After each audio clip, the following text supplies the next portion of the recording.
Hi friends, నా పేరు సందీప్. నేను ఈరోజు మీ అందరి కోసం 4 ఇంట్రెస్టింగ్ సైన్స్ ఫ్యాక్ట్స్ చెప్పబోతున్నాను అండ్ వాటి ఎక్స్ప్లెనేషన్స్ కూడా చెప్పబోతున్నాను.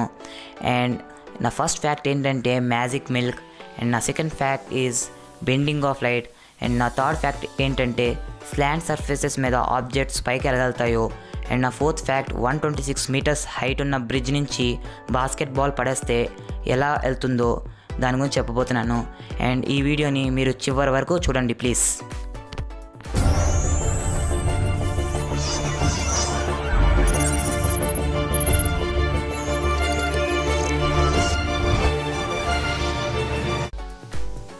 మ్యాజిక్ మిల్క్ ఈ ఫనీ ట్రిక్ చేయడానికి మనం ప్లేట్లో కొద్దిగా పాలు వేసి తరువాత మీకు నచ్చిన ఫుడ్ కలర్స్ని యాడ్ చేయాలి. తర్వాత సోప్ సొల్యూషన్ని కొంచెం ప్లేట్ మధ్యలో యాడ్ చేయాలి. ఈ ట్రిక్ మీ కళ్ళ ముందే కనిపిస్తుంది. దీని ఎక్స్ప్లెనేషన్ ఏంటంటే సోప్ సొల్యూషన్లో ఉండే ఫాస్ఫేట్స్ పాలల్లో ఉండే ఫ్యాటీ యాసిడ్స్ని ప్రోటీన్స్ని బ్రేక్ చేస్తుంది. దీనివల్ల సర్ఫేస్ టెన్షన్ తగ్గిపోతుంది. దీనివల్ల లిక్విడ్ స్ప్రెడ్ అవుతుంది. దాంతోపాటు కలర్స్ని కూడా స్ప్రెడ్ చేస్తుంది. ఇదే ట్రిక్. బెండింగ్ ఆఫ్ లైట్, దీనికోసం మనకి water bottle, water, laser light కావాలి. ఫస్ట్ మనం వాటర్ బాటిల్కి హోల్ చేసి తర్వాత వాటర్తో ఫిల్ చేయాలి. అండ్ నెక్స్ట్ లేజర్ లైట్ని హోల్ పెట్టిన చోట ఫోకస్ చేయాలి. అండ్ లైట్ వాటర్ ఫ్లో అయినట్టే లైట్ కూడా బెండ్ అవుతుంది. అండ్ దీనికి ఎక్స్ప్లెనేషన్ ఏంటంటే టోటల్ ఇంటర్నల్ రిఫ్లెక్షన్.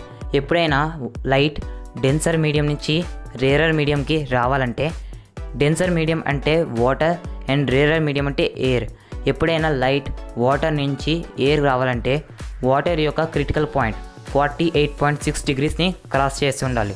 అంటే 48.6 డిగ్రీస్ క్రాస్ చేసిన తర్వాతే లైట్ వాటర్ నుండి ఎయిర్కి వస్తుంది.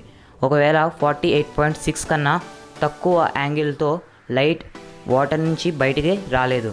కాబట్టి టోటల్ ఇంటర్నల్ రిఫ్లెక్షన్ ద్వారా లైట్ చాలా టైమ్స్ రిఫ్లెక్ట్ అయ్యి బెండ్ అయినట్టుగా అనిపిస్తుంది. పర్పెచువల్ మోషన్, ఎప్పుడైనా స్లాంట్ సర్ఫేస్ మీద రోలింగ్ ఆబ్జెక్ట్ పెడితే కింద పడిపోతుంది. కానీ ఒక ఆబ్జెక్ట్ ఉంది, డబల్ కోన్ షేప్లో ఉన్న ఒక వుడెన్ ఆబ్జెక్ట్, దీని మీద పెడితే పైకి వెళ్తుంది.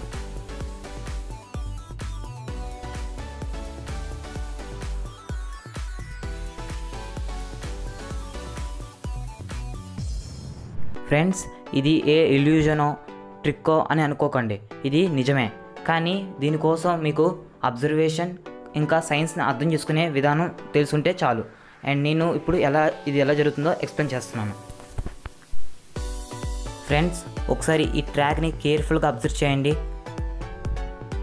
ఇది కేవలం డబల్ కోన్ షేప్లో ఉన్న ఆబ్జెక్ట్స్ పైకి వెళ్ళడానికి డిజైన్ చేశారు.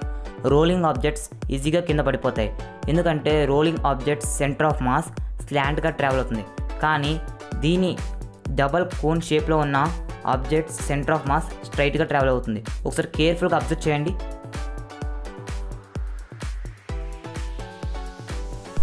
మ్యాగ్నెస్ ఎఫెక్ట్, దీని గురించి తెలుసుకోవడానికి మనం 126 మీటర్స్ ఉన్న డ్యామ్ పైకి వెళ్ళాలి.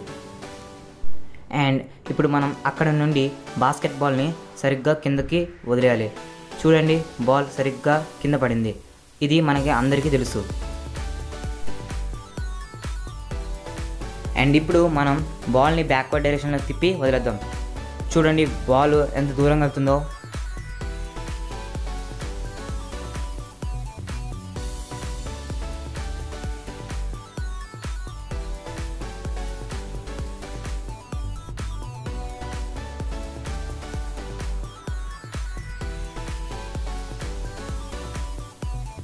అండ్ ఈ బాల్ ఇలా వెళ్ళడానికి కారణం ద మ్యాగ్నెస్ ఎఫెక్ట్. ఇది ఏంటంటే బాల్ స్పిన్ గేమ్ చూస్తున్న తర్వాత బాల్ తిరుగుతున్న డైరెక్షన్లో గాలి వీస్తుంది. దానివల్ల బాల్ స్పిన్ అవుతుంది. అండ్ ఆపోజిట్ డైరెక్షన్లో వేస్తున్న గాలి బాల్ని కూడా పుష్ చేస్తుంది. దానివల్ల బాల్ డిఫ్లెక్ట్ అయ్యి బాల్ ఎయిర్ని రైట్ వర్డ్ డైరెక్షన్లో పుష్ చేస్తుంది. అండ్ బాల్ ఎయిర్ ద్వారా లెఫ్ట్ వర్డ్ డైరెక్షన్ పుష్ అయిపోతుంది. దీన్నే మ్యాగ్నెస్ ఎఫెక్ట్ అంటారు. అండ్ ఇది ఫుట్బాల్లో ఇంకా షిప్స్ని నడపడానికి పనికొస్తుంది. ఫ్రెండ్స్, ఈ వీడియో నచ్చినట్లయితే కింద కనిపిస్తున్న లైక్ బటన్ ప్రెస్ చేయండి. అండ్ ఇలాంటి వీడియోస్ చూడాలంటే కింద కనిపిస్తున్న red colour subscribe button press చేయండి. Thanks for watching. జై హింద్.